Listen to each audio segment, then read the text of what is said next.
Hello, नमस्कार और आदाब तमाम दोस्तों को। आपके अपने दोस्त और गाइड इरफान की तरफ से एक बार फिर आपके साथ हूँ आपके अपने चैनल एस्ट्रो एश्योरेंस पर।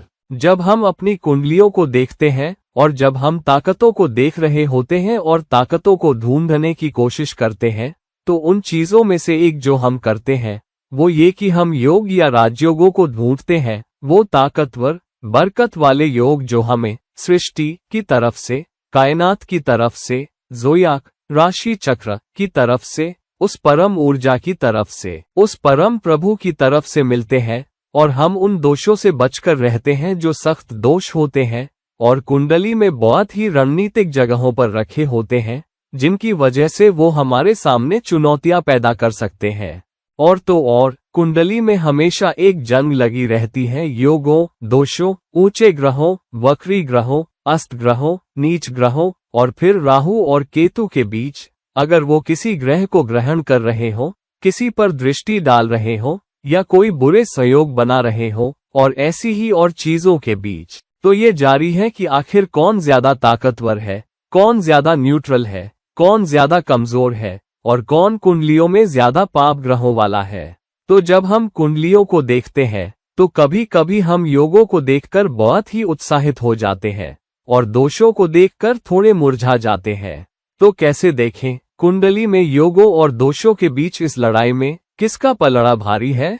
और तो और ये जानने के लिए कि किसका पलड़ा ज्यादा भारी है, किसे ज्यादा ताकत मिल रही है, किसे ज्यादा मौका है या तो भला करने का या आपको नीचे गिराने का, जरूरी है कि इंसान कुंडली को पूरी तरह से देखे। यानी कुल मिलाकर ग्रहों की सूरत हाल स्थिति क्या है, क्या योग ताकतवर है, क्या दोषों का उन पर कोई असर पड़ रहा है, और कुंडली के पूरे नज़ारे में और इंसान को नतीजा देने की कुव्वत में किसकी ज्यादा बोलती है। और जब इंसान को उनकी सबसे ज्यादा जरूरत होगी तब अगली किस चीज का सामने आना ज्यादा होगा, या फिर दोषों की वजह से इंसान के सामने ज्यादा मुश्किलें होंगी। अब पहले योगों के बारे में एक छोटी सी वाज़ेही। तमाम योग कमाल की प्लेसमेंट या संयोग या ऊर्जाओं का तालमेल नहीं होते, क्योंकि योग असल में ऐसा ही कुछ है। योग हमेशा दो ग्रहों का इकट्ठा होना नहीं होता। चांद और बृहस्पति जुपिटर का हमेशा साथ होना जरूरी नहीं है गजकेसरी योग की वजह बनने के लिए। चांद और बृहस्पति का केंद्र में होना या एक दूसरे के सामने वाले भावों, विपरीत भावों से एक दूसरे पर पड़ने वाली दृष्टि भी योग बना देती है। इसीलिए मैं इसे संयोग न कहकर ग्रहों की ऊर्जाओं का एक तालमेल कह रहा हूँ, जो आखिर में एक योग को जन्म देता है। तो एक योग को ताकतवर माना जाता है जो अच्छे नतीजे देगा, खुशहाली वाले नतीजे देगा, शुभ नतीजे देगा। हालांकि हर योग का एक दूसरा पहलू भी होता है। योग के इस दूसरे पहलू के बारे में क्या है? योग के दूसरे पहलू में से एक ये हो सकता है कि योग किसी ग्रह के दुश्मन की राशि में पड़ता है, या फिर योग के किसी एक ग्रह की स्थिति नीच की हो। इसका ये मतलब भी हो सकता है कि योग दुस्थान 6th, 8th, 12th भाव में बना है और वो भी किसी दुश्मन राशि में। इसका ये मतलब भी हो सकता है कि योग तो बना है, लेकिन किसी दूसरे ग्रह का संयोग ऐसा है जो योग के असर को खराब कर रहा है या छीन रहा है, या फिर योग पर दूसरे ग्रहों की दृष्टि पड़ रही है या पापी मैल्फिक असर पड़ रहा है। तो योग की ताकत कम करने वाले बहुत सारे बैलेंसिंग फैक्टर भी होते हैं। फिर वो योग ताकतवर योग नहीं हो सकता, या तो इसलिए कि ग्रहों का मिलना नजदीकी नहीं है, मतलब डिग्री का फर्क 6 या 7 डिग्री से कम नहीं है। अगर किसी संयोग वाले योग को बनाने वाले ग्रहों या ग्रह जोड़ी के बीच डिग्री का फर्क 10 से ज्यादा है, तो वो योग बहुत कमजोर योग होता है। यहाँ तक कि अगर दृष्टि के मामले में बृहस्पति लग्न में है और चांद 7वें भाव में है, तो बृहस्पति और चांद के बीच डिग्री का फर्क बहुत ज्यादा है। मान लीजिए बृहस्पति लग्न में 5 या 6 डिग्री पर है, चांद 7वें भाव में 17 या 18 डिग्री पर है, तो एक दूसरे पर दृष्टि होने और गजकेसरी योग बनने के बावजूद वो योग बहुत कमजोर होता है। तो बिल्कुल उत्साहित होने से बचिए सिर्फ इसलिए कि योग मौजूद है, बल्कि ये भी गहराई से जांचिए कि अपने आप में वो योग कितना ताकतवर है, और तब आपको पता चलेगा कि वो योग आपको शुभ, अच्छे और खुशहाली वाले नतीजे देने के काबिल है या नहीं। वरना क्या हो सकता है कि जब उन ग्रहों में से किसी एक की दशा चलेगी या उस जोड़ी की दशा और अंतर्दशा चलेगी, तो आप उम्मीद करेंगे कि आपको कमाल के नतीजे हाथ लगेंगे, लेकिन ऐसा ना हो। इसलिए बहुत जरूरी है कि आप गहराई से देखें उस योग की अपनी कुव्वत को, अच्छे और शुभ नतीजे देने के लिए। दूसरी बात यह कि जब योग बनते वक्त ग्रहों का मिलन हो रहा होता है, तो वो मिलन किसी खास भाव में हो रहा होता है, और ऐसे में दोनों ग्रह उस भाव में रखे होते हैं, किसी भी भाव और किसी भी राशि में, तो ग्रहों को कुछ ज्यादा ताकतें मिलेंगी और कुछ कमजोरियां भी। तो यहाँ पर क्योंकि वो इकट्ठा हो रहे हैं, ये ऊर्जाओं का ज्यादा तालमेल है, तो एक हद तक ग्रह अपनी अलग अलग नतीजे देने की कुव्वत भी खो देंगे। तो ये बात भी इंसान को ध्यान में रखनी चाहिए। अब जब आप योगों को पूरी तरह संपूर्णता में देख लेंगे और फिर दोषों की तरफ बढ़ेंगे, तो वही चीज आपको दोषों पर भी लागू करनी चाहिए। क्या वो दोष इतना ताकतवर है कि कुंडली को बुरी तरह से नुकसान पहुंचा सके, बड़े पैमाने पर कुंडली की ज्यादातर ऊर्जा निगल सके और ज्यादा चुनौती वाले नतीजे देने की तरफ झुकाव रखता हो, ज्यादा निराशा वाले नतीजे देता हो, ज्यादा बेचैनी वाले नतीजे देता हो, ज्यादा आपको नीचा दिखाने वाले नतीजे देता हो? तो जैसे आप किसी योग को देखते हो, वैसे ही दोष को भी उन्हीं आलमार मानकों से देखा जाना चाहिए। तो पहले, अगर कोई दोष है, मिसाल के तौर पर चांद और शनि के बीच विष दोष है, अगर वो साथ है, तो क्या उनका संयोग नजदीक है? क्या दोनों के बीच डिग्री का फर्क कम है? दूसरा, ये विष दोष किस भाव में मौजूद है? क्या वो किसी मित्र राशि में है या दुश्मन राशि में? क्या उस दोष के साथ और भी पाप, मैल्फिक ग्रह जुड़े हुए हैं? क्योंकि उससे दोष की ताकत और बढ़ जाती है। तो फिर इन दोनों बातों को देखने की जरूरत है। तो जब आप अपनी कुंडली में योग और दोष की अलग अलग ताकत देख लेंगे, तभी आप कुल मिलाकर ये फैसला कर पाएंगे कि कौन ज्यादा ताकतवर है और कौन कमजोर। दूसरी बात ये कि दोष योग पर असर डाल सकता है या योग दोष पर असर डाल सकता है। एक योग किसी दोष पर असर कैसे डालता है? मिसाल के तौर पर बृहस्पति की 5वीं दृष्टि होती है, और अगर बृहस्पति की 5वीं दृष्टि राहु और शनि के बीच बने किसी श्रापित दोष पर पड़ रही है, तो यहाँ बृहस्पति उस श्रापित दोष पर असर डाल रहा है अपनी दृष्टि से। लेकिन दूसरी तरफ राहु भी बृहस्पति पर दृष्टि डाल रहा है। तो अगर बृहस्पति और चांद गजकेसरी योग में संयोग बना रहे हैं और बृहस्पति की 5वीं दृष्टि राहु और शनि के श्रापित दोष पर है, तो राहु भी बृहस्पति पर असर डाल रहा है। तो यहाँ बृहस्पति उस श्रापित दोष के पापी, मैल्फिक रुझानों को कम कर रहा है, लेकिन राहु भी गजकेसरी योग की ताकत छीन रहा है। दूसरी तरफ अगर ये पाप कात्री दोष है, जहाँ बृहस्पति की 5वीं दृष्टि चांद पर पड़ रही है और चांद के दोनों तरफ 2 पापी ग्रह हैं, तेज पाप कात्री दोष, तो बृहस्पति चांद पर दृष्टि डाल रहा है। तो इंसान को इन आखिरी नजरियों को देखना होगा कि योग का पलड़ा भारी है या दोष का, या फिर कोई ग्रह या दृष्टि या तो दोष या योग की ताकत कम कर रही है, या योग या दोष की ताकत बढ़ा रही है। अब जैसा कि मैंने कहा, कुछ योग अच्छे नतीजे ला सकते हैं, लेकिन योग का एक दूसरा पहलू भी हो सकता है। मिसाल के तौर पर चांद और बृहस्पति के बीच गजकेसरी योग। यहाँ क्योंकि ये गजकेसरी योग है, बृहस्पति को ताकत मिल चुकी है, चांद को ताकत मिल चुकी है, तब यहाँ इंसान बनने की कोशिश करता है या ज़ोदियाक राशि चक्र आपसे उम्मीद करता है ज्यादा अखलाकी, नैतिक बर्ताव दिखाने की, ज्यादा नैतिक बर्ताव दिखाने की, क्योंकि अब बृहस्पति चांद की सोचने की कुव्वत पर असर डाल रहा है, मन पर भी।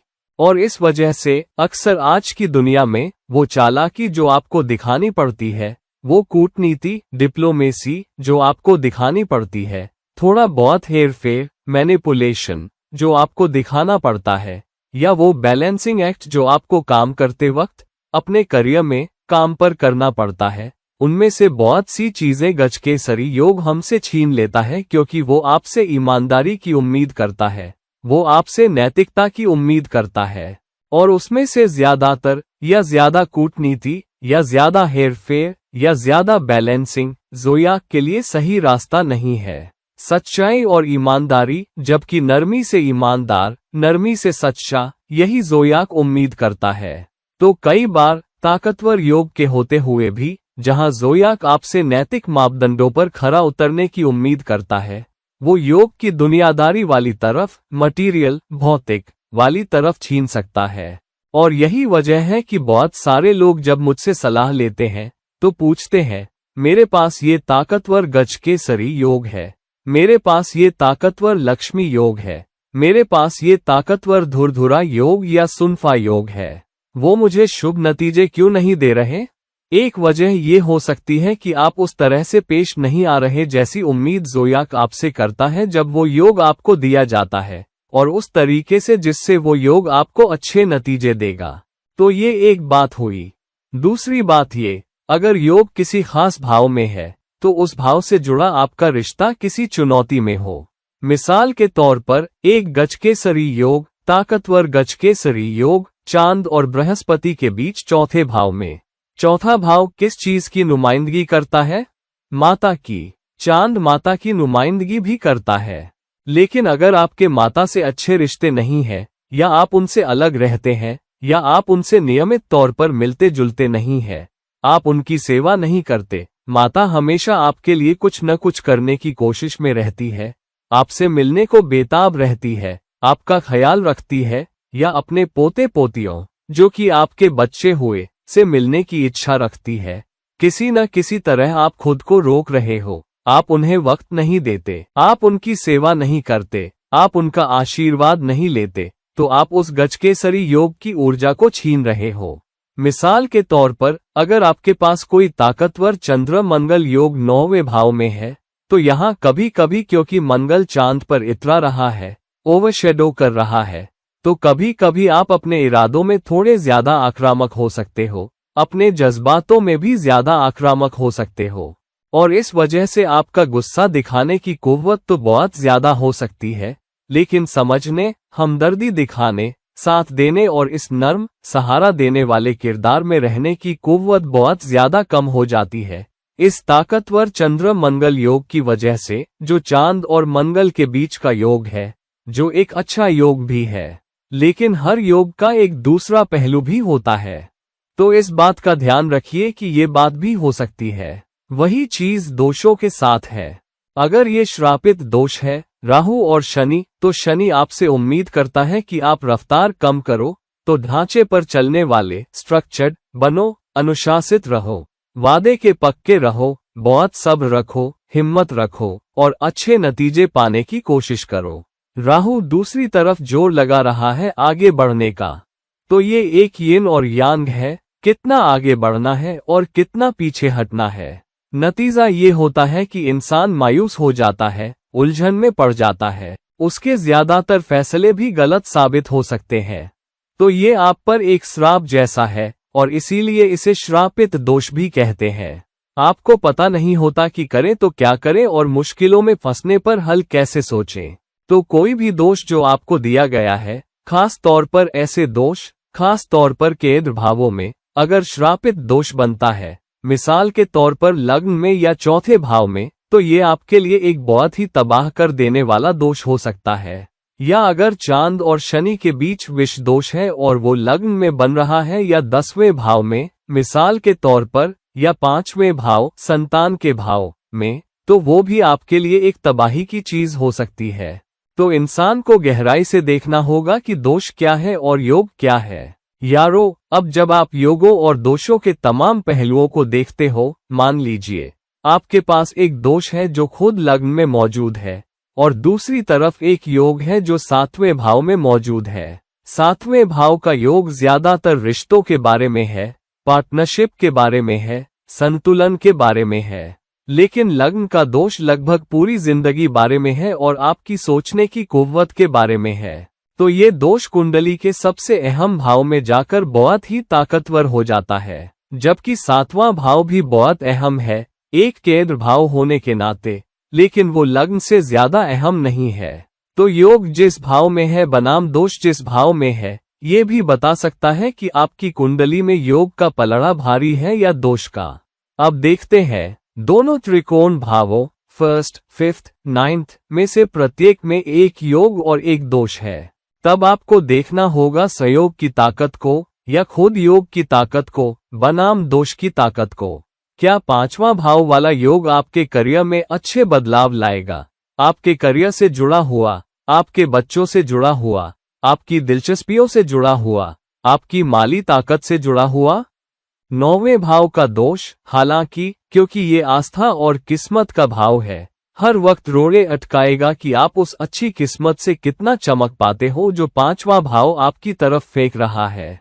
तो अगर पांचवा भाव का योग आपको करियर बदलने का अच्छा मौका दे रहा है क्योंकि वो 10वें भाव से 8वां है, तो 9वें भाव का दोष ये खराब करेगा कि आप उस नौकरी बदलने से कितना फायदा उठा सकते हैं। मतलब आप नौकरी तो बदल लें, मौका मिल जाए, लेकिन या तो आखिरी वक्त पर आप अपना मन बदल लें, या मौका न लें, या नौकरी तो बदल लें लेकिन फिर भी सेट ना हो पाए। तो अगर आपने अपनी जिंदगी में ये चुनौती देखी है कि कोई मौका आपके सामने आया, लेकिन किसी न किसी वजह से आपने उसे नहीं लिया, तो 5वें और फिर 9वें भाव की ताकत और कमजोरियों को देखिए हिसाब से। या अगर आपने हाल ही में नौकरी बदली है और अचानक आपको अपने काम में मुश्किलें आ रही है, या आप सेट नहीं हो पा रहे, आप अपने बॉस से ज्यादा नहीं बन पा रहे, तो आप देखिए कि क्या 9वें और 10वें भाव से जुड़ा कोई दोष या कमजोरी तो नहीं है, क्योंकि इसका ताल्लुक आपके करियर से है। तो लोग उम्मीद करते हैं कि लक्ष्मी योग आपको अच्छे माली नतीजे देगा और दौलत के मामले में अच्छे नतीजे देगा, जितना पैसा आप कमा सकते हो, और साथ ही आपका गुजारा, आपकी कमाई, आपकी बचत। हालांकि ये करता क्या है, कई बार क्योंकि हम लक्ष्मी योग को दौलत से जोड़कर देखते हैं, तो हमारा फोकस सीधा पैसे पर चला जाता है और हम उम्मीद करते हैं कि योग हमें पैसा देगा। हम बस ये नहीं देखते कि योग की ज्यादा बारीक बातों में जाएं, योग को बेहतर तरीके से समझें, कि योग आपको कुछ खास जिंदगी के हिस्सों से दौलत हासिल करने का मौका देता है। आमतौर पर आप पर पैसा लुटा दिया जाए या फेंक दिया जाए, ऐसा नहीं है। असल में लक्ष्मी योग आपको किसी खास हिस्से में, किसी खास मैदान में मौका देता है और कहता है, अगर तू इस हिस्से की सेवा करेगा, इस हिस्से में काम करेगा, इस हिस्से में मेहनत करेगा, इस हिस्से में तू सब्र रखेगा, इस हिस्से में अपनी ताकतें लगाएगा, तो तू जिंदगी के इसी खास हिस्से से ज्यादा दौलत कमा सकता है। लक्ष्मी योग का मतलब ये नहीं है कि हर वक्त और हर बार पैसा मिलेगा, चाहे जो हो। ऐसा नहीं है कि लक्ष्मी योग देखा जाता है।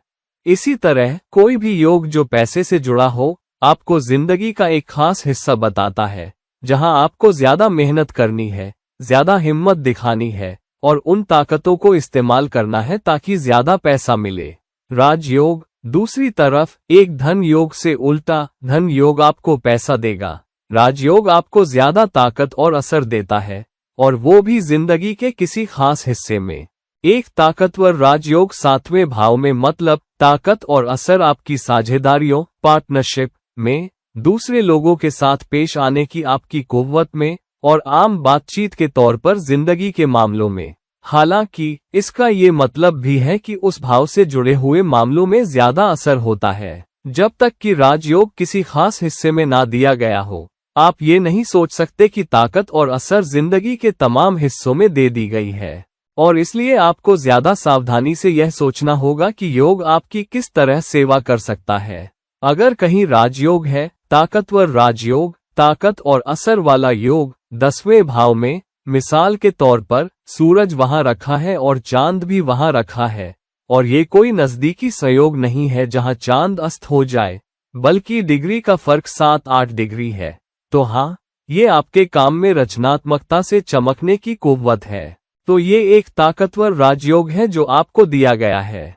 हालांकि ये भी देखना है कि आप बहुत जोर न लगा देना क्योंकि सूरज वहां मौजूद है, अक्खड़ न हो जाएं।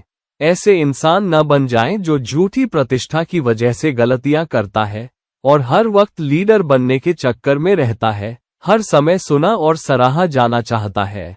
तो इंसान को सावधान रहना चाहिए और राजयोग और धन योग के दूसरे पहलू को भी देखना चाहिए। दूसरी तरफ एक दोष जहां आपके लिए चुनौतियां पैदा कर रहा होगा, वहीं आपके लिए भागने के कुछ रास्ते, एस्केप हैच, भी दे सकता है। मिसाल के तौर पर, अगर आपको पापकात्री दोष है, पापकात्री दोष वो होता है जहां किसी सुख ग्रह, बेनिफिक, खास तौर पर चांद के दोनों तरफ पाप मैल्फिक ग्रह रखे होते हैं। तो अगर पाप कात्री है, मिसाल के तौर पर चौथे भाव में जहां चांद के दोनों तरफ पापी ग्रह है, तो यहाँ एक पापी ग्रह उपचय भाव 3, 6, 10, 11 में जा रहा है, जबकि चांद चौथे भाव में काफी ताकतवर है। तो यहाँ दोष की ताकत कम हो जाती है क्योंकि चांद बहुत ताकतवर है। हालांकि ये आपके लिए पाप कात्री दोष है क्योंकि दोनों तरफ पापी ग्रह रखे हैं, लेकिन एक सुख ग्रह का उपचय भाव में होना तीसरे भाव में दरअसल तीसरे भाव के नतीजों को ताकत देता है। चांद चौथे भाव में भी ताकतवर है और पांचवें भाव में एक पापी ग्रह इतना बुरा नहीं है क्योंकि पांचवा भाव एक ऐसा भाव है जहां आपको केंद्र भाव की तुलना में अपने मन की करने की ज्यादा फुर्सत होती है। तो दोष के दूसरे छोटे पहलुओं को भी देखिए जो कुछ हद तक तो पूरी तरह से अपनी कुंडली को अच्छी तरह समझिए, दोषों को अच्छी तरह समझिए, योगों को अच्छी तरह समझिए कि कहीं किसी योग के ग्रह की दृष्टि किसी दोष पर पड़ रही है तो उससे दोष की ताकत कम हो रही है। दूसरी तरफ अगर दोष बहुत ही ताकतवर है और योग से कुछ रिश्ता बना रहा है और योग की ताकत कम कर रहा है, तो दोष बहुत ही ताकतवर तरीके से खुद को जाहिर करता है। और मिसाल के तौर पर अगर लग्नेश या कोई भी केंद्र भाव का स्वामी उस दोष में हो तो दोष जाहिर तौर पर और भी ताकतवर हो जाता है।